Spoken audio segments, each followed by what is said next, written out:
కేసీఆర్ పాలనలో ఇది మేం చెప్తున్నది కాదు. నిన్న ఢిల్లీలో పార్లమెంట్లో ఎకనామిక్ సర్వే రిపోర్టు కేంద్ర ప్రభుత్వం అధికారికంగా పార్లమెంట్లో పెట్టిన రిపోర్టు చెప్పింది.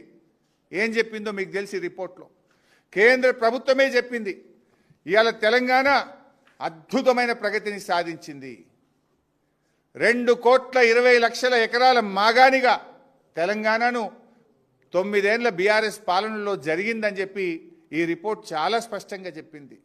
కాళేశ్వరం వల్ల, మిషన్ కాకతీయ వల్ల ఇవాళ అద్భుతమైనటువంటి ఆయకట్టు వచ్చిందనేటువంటి విషయాన్ని ఈరోజు ఈ రిపోర్ట్లో చెప్పిండ్రు.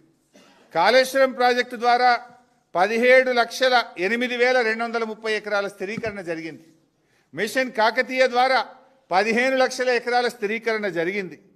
రెండు కలుపుకుంటే ఇవాళ దాదాపు 32 లక్షల ఎకరాల ఆయకట్టును బీఆర్ఎస్ సాధించింది కదా. అందువల్లనే పంటల ఉత్పత్తి పెరిగింది, సాగు విస్తీర్ణం పెరిగింది.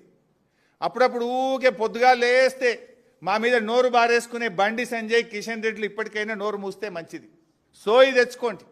ఇది మేం చెప్పలే, మీ కేంద్ర ప్రభుత్వం, మీ బీజేపీ ప్రభుత్వం కేసీఆర్ పాలన ఎంత అద్భుతంగా జరిగిందో, ఎంత గొప్ప ఆయకట్టు సాధించిందో, తెలంగాణ ప్రగతి పథంలో ఎట్లా ప్రేరించిందో మీ కేంద్ర ప్రభుత్వం ఇచ్చిన రిపోర్ట్ ఇది.